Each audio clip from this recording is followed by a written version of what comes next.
उनके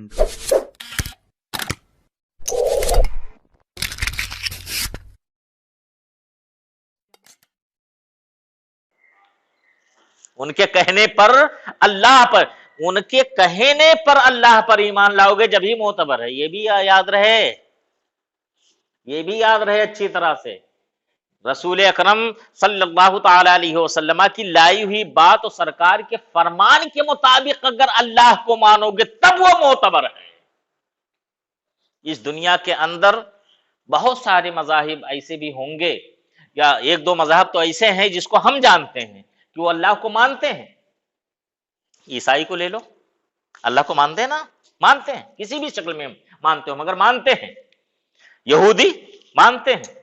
और अगर सही मानों में देखा जाए तो जो मुशरिकीन की अच्छी खासी तादाद नजर आती है ना, वो भी किसी न किसी जिहत से खालिक को तो मानते हैं कि वो निराकार है, सारे ब्रह्मांड का पैदा करने वाला वही एक ही है, पूरी कायनात का पैदा एक ही है, वही एक ही किसी, मगर वो शिर्क के अंदर मुब्तला है वो। तो ईसाई यहूदी अल्लाह को मानने वाले किसी हद तक तो मानते हैं, मगर वो मानना मोतबर नहीं है। क्यों? इसलिए कि उनका अपना मानना है, या मुहर्रफ किताबें देख करके वो मान रहे हैं। मानना उस वक्त तस्लीम किया जाएगा जब नबी आखिरुज़्ज़मा सल्लल्लाहु ताला अलैहि वसल्लम के फरमान के मुताबिक अल्लाह को मानोगे।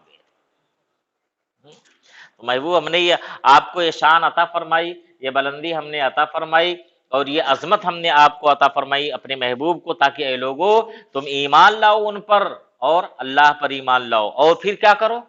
अल्लाह और रसूल पर ईमान लाने के बाद फिर क्या? वतुअज़्ज़िरूह, नबी की इज्जत करो, नबी की ताजीम करो, वतुवक्किरूह, और नबी की तौकीर करो, उनका एहतराम करो। अब उसके बाद फरमाया रब ताला, वो तो सब्बिहूहु बुक्रतम व असीला, अब रब ताला की पाकी बोलो सुबह शाम। यानी पहले अदबे रसूल है, पहले ताजीमे रसूल है, पहले एहतरामे नबी है, बाद में अल्लाह की हम्द सना है, बाद में अल्लाह की तस्बीह है। तो ये मुकद्दम है सबसे पहले। इसके अलावा और भी हुजूर अलैहिस्सलातु तस्लीम के हवाले से और भी बहुत सारे आयतें हैं जो अदब पर महमूल करती हुई नजर आती हैं। इस आयत के जरिए से वाज़ेह तौर पर हुजूर रहमत आलम सल्लल्लाहु ताला अलैहि वसल्लम के अदब और उनकी ताजीम और उनके एहतराम का हुक्म दिया जा रहा है कि जो रसूल मुबश्शिर है, खुशखबरी देने वाला है, नजीर है यानी अल्लाह के अजाब से डराने वाला, तुम पर उसका ये हक है कि तुम उसका अदब और एहतराम करो। रसूल को सिर्फ डाकिया की तरह, अल्लाह का पैगाम पहुंचाने वाला ख्याल ना करना। वो अल्लाह का पैगंबर तो है, पैगाम पहुंचाने वाला तो है, मगर उम्मत का हाकिम भी है। डाकिया जो होता है वो हाकिम नहीं होता है, वो महकूम होता है। डाकिया ये हाकिम नहीं होता है, वो महकूम होता है, वो नौकर होता है, किसी का मजबूर होता है वो। और जो नबी होता है वो उसकी हैसियत डाकिये की तरह नहीं होती है, पैगाम रसा की हैसियत अल्लाह के नजदीक है, और उम्मत के हवाले से उसका मकाम यह है कि उम्मत का वो हाकिम है। सारी कायनात और सारे जमीन के खजाने की कुंजियां अल्लाह ने उन्हें अता फरमाई और मालिक बना दिया। ऊतीतु बिमफातिहिल गैब, ऊतीतु बिमफातिहिल अर्द। खुद रसूल अकरम सल्लल्लाहु ताला अलैहि वसल्लम ने इरशाद फरमाया, बुखारी शरीफ की हदीस शरीफ का मफहूम है, ऊतीतु बिमफातिहिल अर्द, मुझे जमीन के खजानों की कुंजियां दे दी गई, सरकार ने इरशाद फरमाया। और सारी कायनात को दिखला भी दिया गया। जो हाकिम जिसको बनाया जाता है ना, उसको दिखाया भी जाता है कि प्यारे ये सारी तेरी मिल्कियत में है, और शब मेराज में दिखला भी दिया गया। आ रही है शब मेराज, मेरी ख्वाहिश है इरफान भाई कुछ प्रोग्राम कर लें यार अपने। 26 तारीख को, 26 का दिन गुजर कर 27वीं रात में अपने कुछ प्रोग्राम कर लेते हैं शब मेराज में। آپ لوگ اس کو ذرا عام کیجیے گا، لوگوں تک پہنچائیے گا اس درمیان، اس لیے کہ جمعہ نہیں پڑے گا۔ ہمیں سوشل میڈیا کے ذریعے سے، اپنی زبان کے ذریعے سے اس کو تھوڑا سا پھیلانا ہے۔ تو معراج کا واقعہ انشاءاللہ اس میں ہم بیان کریں گے، شب معراج میں۔ تو اس معراج میں بلا کر سب کو دکھلا دیا گیا۔ تو یہ نبی ہوتا ہے، یہ ڈاکیہ نہیں بلکہ امت کا حاکم ہے۔ پھر پس ہر امتی پر لازم ہے کہ اپنے ہر بڑے اور بزرگ سے زیادہ، بہت زیادہ رسول کا احترام کرے۔ ان کی طرح نہیں کہ رسول کی تو اتنی ہی تعظیم کرو جیسے بڑے بھائی کی، نا یہ نہیں۔ بڑے بھائی کی حیثیت کیا ہے رسول کے مقابلے میں؟ نبی کے مقابلے میں باپ کی حیثیت کیا ہے؟ نہیں، تو سب سے مقدم وہی ہے، سب سے اعلیٰ وہی ہیں، اس لیے سب سے زیادہ احترام انہی کا کیا جائے گا، حتیٰ کہ ایسا لفظ بھی استعمال نہ کیا جائے جس سے گستاخی یا برابری کا شائبہ تک ہو۔ اور جانتے ہو یہ ساری ادب کی باتیں، یہ ہر طرح کی تعظیم کی باتیں قرآن نے ہمیں سکھلائی ہیں۔ کوئی یہ کہے کہ یار تم لوگ تو ادب اور رسول، ادب رسول اور تعظیم نبی کی اس طرح سے بات کرتے ہو کہ جیسے کہیں لکھا ہی ہوا نہیں ہے، سب کچھ قرآن نے ہم کو سکھلایا ہے۔ یہاں تک فرمائے کہ ان کی بارگاہ میں تمہاری آواز بھی بلند نہ ہونے پائے۔ یا ایھا الذین آمنوا لا ترفعوا اصواتکم فوق صوت النبی، اے نبی، اے ایمان والو، ان کی آواز پر اپنی آواز بلند مت کرو، کہیں ایسا نہ ہو کہ تمہارے زندگی بھر کے اعمال صالحہ اکارت ہو جائیں، ختم ہو جائیں اور تمہیں پتہ بھی نہ چلے۔ اور اس کے بعد پھر جو لوگ ادب کرتے ہیں نا، جو لوگ احترام کرتے ہیں اور بارگاہ مصطفیٰ میں اپنی آواز کو بالکل نرم رکھتے ہیں، ہاں اپنی آواز بہت پست رکھتے ہیں، ان کے لیے اللہ نے بشارت دی عطا فرمائی، ان الذین یغضون اصواتهم عند رسول اللہ اولئک الذین امتحن اللہ قلوبهم للتقوی۔ اے لوگو سنو، وہ لوگ جو اپنی آوازیں نبی کی بارگاہ میں پست رکھتے ہیں، اللہ رب العزت نے ان کے دلوں کو تقوی کے لیے چن لیا ہے۔ جو ادب والا ہے اس کو اللہ تقوی عطا دل کا تقوی عطا فرماتا ہے، دل کا تقوی عطا فرماتا ہے اللہ تعالی۔ تو اس لیے ضروری ہے کہ رسول اکرم صلی اللہ تعالی علیہ وسلم کا ادب کیا جائے، ان کی تعظیم ہر طرح سے بجا لائی جائے۔ اور یاد رکھیں، ہم یہ سب اچھی طرح سے جانتے ہیں کہ ان آیتوں کے سب سے پہلے مخاطب صحابہ کرام ہیں، اور صحابہ کرام نے اس کو کر کے دکھلا دیا ہے۔ صحابہ کرام نے ایسا کر کے دکھلا دیا ہے۔ سن 6 ہجری کا واقعہ احادیث کی بہت ساری کتابوں کے اندر اور کتب سیرت میں، بہت ساری سیرت کی کتابوں میں حدیبیہ کا واقعہ موجود ہے۔ اس میں یہ واقعہ بھی ہے کہ اہل مکہ کی طرف سے قبیلے قریش کا نہایت ہی معزز اور معمر سردار عروہ ابن مسعود ثقفی بحیثیت سفیر رسول اکرم صلی اللہ تعالی علیہ وسلم سے گفتگو کرنے کے لیے حدیبیہ کے میدان میں آیا تھا۔ بعد میں اسلام لائی ہے، اس لیے یہ بھی صحابی ہے، حضرت عروہ ابن مسعود بعد میں اسلامیہ لائی، ایمان انہوں نے قبول کیا، یہ صحابی ہوئے۔ مگر اس وقت سن 6 ہجری میں جب حدیبیہ کے میدان میں 1400 یا 1500 صحابہ کرام کے ساتھ رسول اکرم صلی اللہ تعالی علیہ وسلم نے نزول اجلال فرمایا تھا، اس وقت یہ ایمان نہیں لائے تھے۔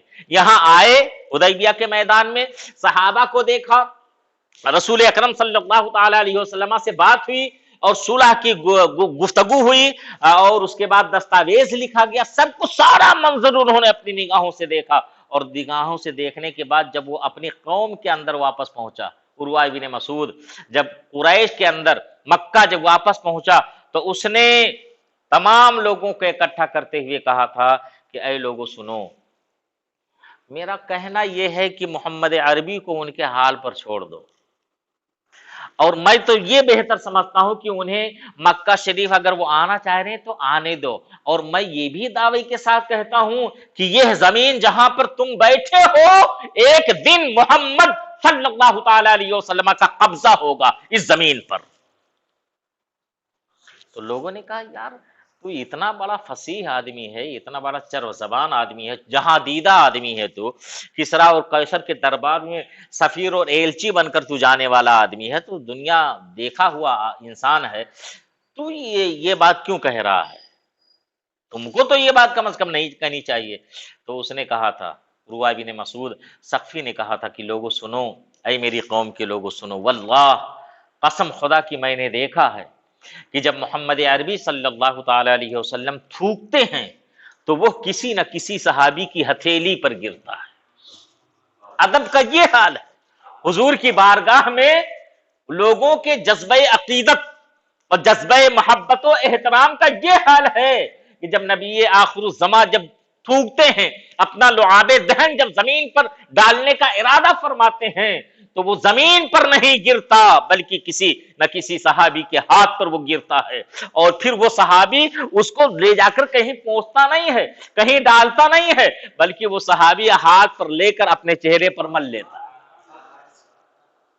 ये है सहाबा सबसे पहले मुखातब है ना कुरान के, लगाओ फतवा उन पर।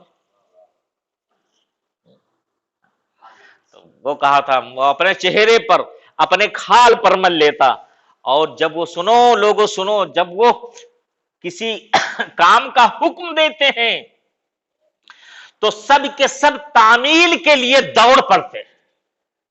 उनमें कोई ये नहीं देखता कौन जवान है, कौन बूढ़ा है, कौन बच्चा नहीं।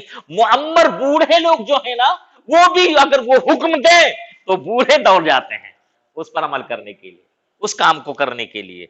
और फिर सुनो वो मंजर भी मैंने देखा। उर्वा बिन मसूद कहां बयान कर रहा? मक्का वालों के सामने ये बयान कर रहा है। और कब बयान कर रहा है? अभी ईमान नहीं लाया, ईमान लाने से पहले का ये वाकया। मैंने कहा सुनो, हाल यह है जब वो वजू करते हैं ना, तो उनके असहाब वजू का धोमन हासिल करने के लिए, वजू से जो पानी गिरता है वो धोमन कहलाता, गुसाला, वजू का गुसाला हासिल करने के लिए ऐसे झगड़ते हैं कि मालूम होता है कि अभी तलवारें चल पड़ेंगी। सहाबी दौड़ते हैं वजू का गुसाला लेने के लिए, और फिर वो गुसाला जिसके हाथ में आ जाता है वो अपने चेहरे पर मलता है, अपने आंखों पर मलता है, अपने सीने पर मलता है। और जिसको गुसाला डायरेक्ट नहीं मिलता, वजू का पानी धोवन डायरेक्ट नहीं मिलता, वो किसी सहाबी के हाथ से तरी हासिल करके बरकत हासिल करता है। ये है। और जब वो बात करते हैं, जब वो गुफ्तगू करते हैं, तो सब इस तरह खामोश होकर सुनते हैं गोया उनके सरों उनके सरों पर परिंदे बैठे। परिंदा बैठा होता है तो आदमी की क्या हैसियत होती है, यानी बिल्कुल चुपचाप और एकदम एक सुई के साथ बैठ, कहीं ऐसा ना हो सोचेगा सर हिल जाएगा तो परिंदा उड़ जाएगा ना, बहुत ही मतानत संजीदगी के साथ और बिल्कुल खामोश चुपचाप बैठा रहेगा। वही कैफियत बयान करते हैं। और वह मसूद कि जब मोहम्मद अरबी सल्लल्लाहु ताला अलैहि वसल्लम गुफ्तगू करते हैं तो उनके मानने वाले बिल्कुल खामोश होकर के सुनते हैं, चुप होकर के सुनते हैं, और उनके साथी उनकी इतनी ताजीम करते हैं कि कोई शख्स उनकी तरफ नजर भरकर नहीं देखता।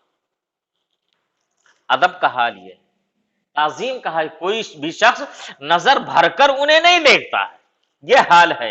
ऐ मेरी कौम कसम खुदा की, कसम खुदा की, उसने दो बार कसम खाया, मैंने किसरा का भी दरबार देखा है, मैंने कैसर का भी दरबार देखा है, मैंने नजाशी का भी दरबार देखा है, और दूसरे बादशाहों को के दरबारों को भी देखा है। उन बादशाहों का हाल यह है कि जब तक वो तख्त पर होते हैं उनका अदब किया जाता है, जब तक वो अपने मसनद पर होते हैं, जब तक बादशाहत की गद्दी पर होते हैं, उस वक्त तक उनका अदब होता है, उनकी ताजीम की जाती है, उनका एहतराम किया जाता है। मगर जैसे ही वो तख्त से उतरते हैं, बादशाहत जैसे ही खत्म होती है, पैरों से रौंद दिए जाते हैं, उनका कोई मकाम कोई रुतबा नहीं रह जाता।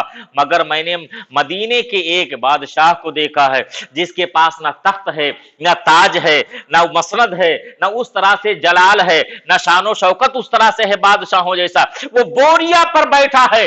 मगर कसम खुदा की उसकी ताजीम उसके दोस्त और उसके साथी ऐसी करते हैं कि किसी बादशाह की रियाया बादशाह की भी ताजीम नहीं करती।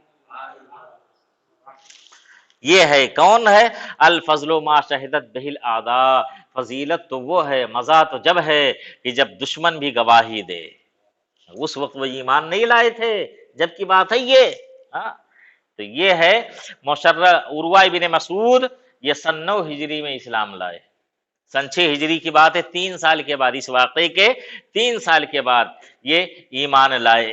تو میں یہ عرض کرنا چاہتا ہوں اور یہ بتلانا چاہتا ہوں کہ رسول اکرم صلی اللہ تعالی علیہ وسلم کی تعظیم اور ادب کے حوالے سے جو آیتیں ہیں قرآن پاک میں، ان آیتوں کے سب سے پہلے مخاطب کون لوگ ہیں؟ سب سے پہلے کن لوگوں نے سنا؟ کنہیں حکم دیا گیا ڈائریکٹ؟ کنہیں حکم دیا گیا؟ صحابہ ہی تو ہیں نا، اور صحابہ نے وہ کر کے دکھلایا، صحابہ نے وہ مثال ہمارے سامنے پیش کر دی۔ نظروں کے سامنے جلوے جہاں آ رہا ہے اور دیکھ کر کے آنکھیں ٹھنڈی کر رہے ہیں، اور ان کے دربار کا ادب، ان کے دربار کی تعظیم اس طرح سے بجا لاتے ہیں کہ کسی بادشاہ کے دربار میں بھی بادشاہ کی اتنی تعظیم نہیں کی جاتی۔ یہی ہے، یہی وہ دربار ہے جہاں پر سب کے سب با ادب حاضر ہوتے ہیں۔ ہاں اللہ تعالی ہمیں اور آپ سب کو رسول کائنات صلی اللہ تعالی علیہ وسلم کے صدقے میں دارین کی سعادتوں سے مالا مال فرمائے، حضور علیہ الصلوۃ والتسلیم کی سچی محبت عطا فرمائے، اور سرکار دو جہاں صلی اللہ تعالی علیہ وسلم کے ادب و احترام کا وہ عظیم جذبہ ہمیں بھی عطا فرمائے جو اللہ نے صحابہ کو عطا فرمایا تھا۔ حضور سرور کونین صلی اللہ تعالی علیہ وسلم کے صدقے میں مولا ہمیں دونوں جہان میں سرخ روئی اور کامیابی عطا فرمائے، ہمارے مقاصد میں ہمیں کامیابی عطا فرمائے، اور ہمیں دارین کی سعادتوں سے مالا مال فرمائے۔ آمین آمین بجاہ سید المرسلین وما علینا الا البلاغ۔ السلام علیکم۔